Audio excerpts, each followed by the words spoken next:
sobre Jeremias nesse momento. Em primeiro lugar, se você já leu em algum momento o livro de Jeremias, do profeta Jeremias e suas lamentações, você sabe que Jeremias foi um profeta que viu o fim do seu povo.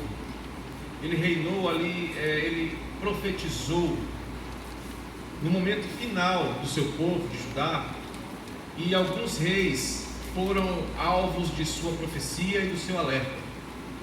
Jeremias sentiu na pele o preço e o sabor da desobediência. E como que Deus é tão justo ao cobrar o preço pela desobediência, que mesmo diante de uma assolação tão severa como essa que ele estava vendo acontecer, Deus ainda era justo e bom. Então o livro de Lamentações é um livro sobre a ira de Deus. Se cair na prova da EBD, sobre o que é o livro de Lamentações? Lamentações é um livro sobre a ira de Deus contra o seu próprio povo, e como esse povo, Judá, pecou, e como Deus levantou os profetas para alertarem sobre arrependimento, confissão e mudança de vida, e como o povo ainda preferiu pecar e não ouviu a exortação de Deus. Então Deus agora se levanta em santa ira para punir o seu povo, uma punição pesada, uma punição severa. Mas mesmo que alguém tentasse culpar a Deus, não encontraria em Deus nenhum erro. Deus estava certo e correto ao fazer o que fez. Então o livro de Lamentações, que é escrito após a queda de Jerusalém, quando a pior devastação no ano 586 a.C. chegou ao povo, não havia mais nada, não havia mais glória, não havia mais nada em Jerusalém. Um homem que é apaixonado pela casa do Senhor escreve um livro rasgando o seu coração. É um livro que você deveria ler mais vezes. A gente lê pouco Lamentações, mas é um livro fantástico de ser lido e degustado como palavra de Deus, porque ele vai te ensinar que uma boa teologia, ela vai definir as tuas expectativas em relação ao problema. Jeremias vê o que vê, Jeremias passa pelo que ele enfrenta, e você vê nos 2 primeiros capítulos muita coisa acontecendo, e Jeremias descrevendo o que o povo fez, o que Deus fez.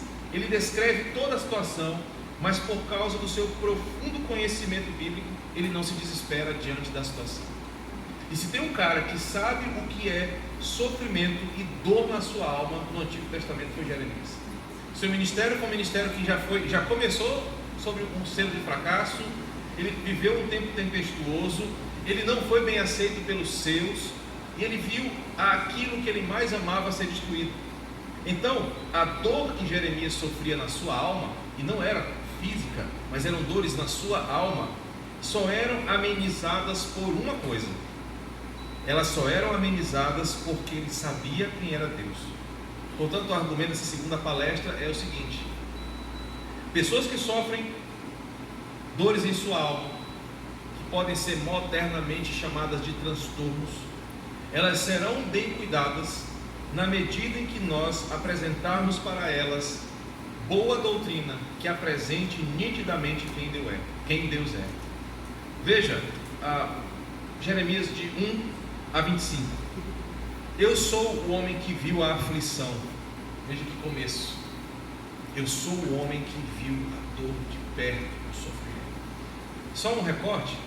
Essa preleção de agora faz parte do meu mais novo livro, que em nome de Jesus eu vou entregar até o fim do ano. Chama-se Sofrimentos e Aflições, lidando com as dores do mundo caído.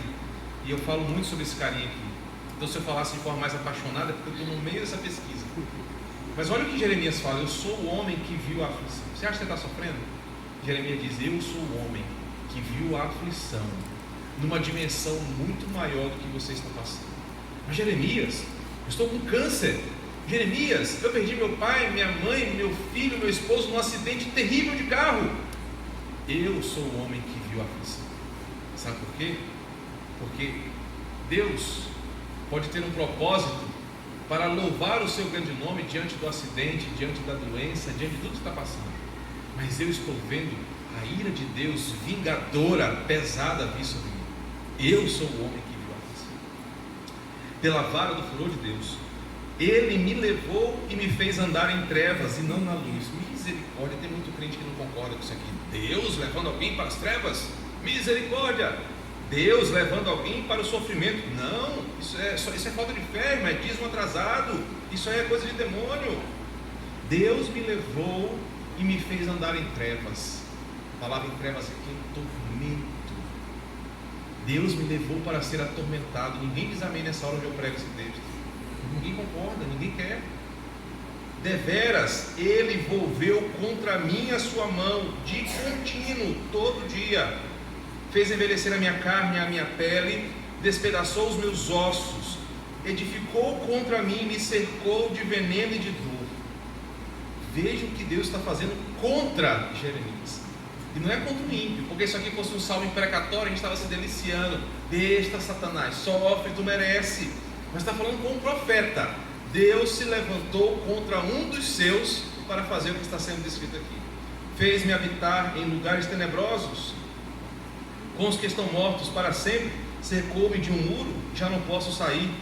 Agravou-me com grilhões de bronze. Ainda quando clamo e grito, Ele não admite a minha oração. Mas peraí, mas então a música a gente canta assim: Deus não rejeita a oração. Mas aqui está dizendo: ainda quando eu clamo e grito, Ele não atende a minha oração. Que loucura. Tem alguma coisa errada, né? Ou é a música ou a Bíblia, vamos descobrir qual que é. Fechou os meus caminhos com pedras lavradas, fez tortuosas as minhas veredas, fez-me como um urso à espreita, um leão de emboscada. Desviou os meus caminhos e me fez em pedaços, deixou-me assolado, entesou o seu arco e me pôs como alvo à flecha.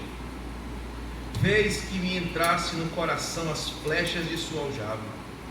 Fui feito objeto de escárnio para todo o meu povo, e a sua canção todo dia. Fartou-me de amarguras, saciou-me de absinto, fez-me quebrar com pedrinhas de areia os meus dentes, né? Você pessoal comendo do saco. Cobriu-me de cinzas, afastou a paz da minha alma, esqueci-me do bem. Então disse eu.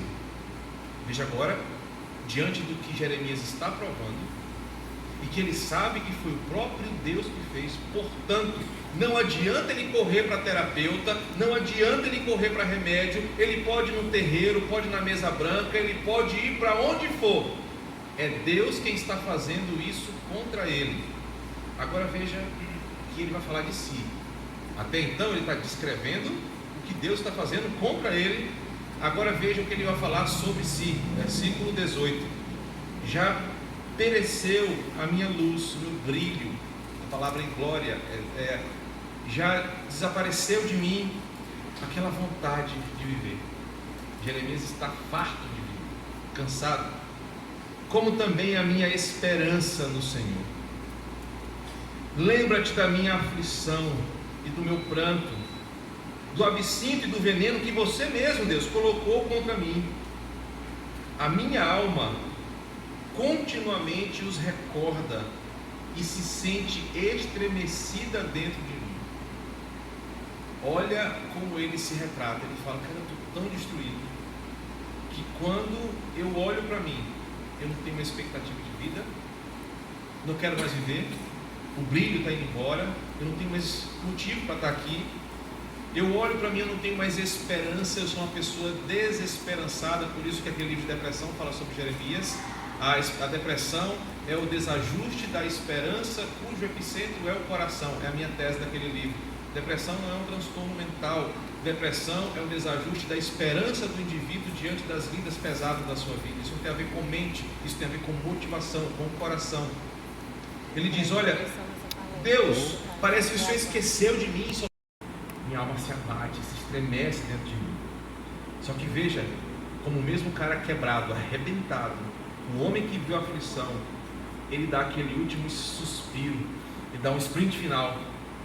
Quero trazer à memória o que pode me dar esperança. E aqui, no texto original, sem essa divisão que nós temos feita a partir da Vulgata, essa divisão em versículos, capítulos e subtítulos, Jeremias coloca 2 pontos. Quero trazer à memória o que me traz esperança. 2 pontos. O que traz esperança para ele continuar vivo, mesmo diante do que está acontecendo? Ele vai agora descrever atributos de Deus. É a proposta da minha fala aqui. E a proposta é, querido, não importa o quanto você está sofrendo, não importa qual seja a sua aflição, não importa qual seja a sua dor, a experiência de Jeremias nos ensina um princípio bíblico potente essa noite.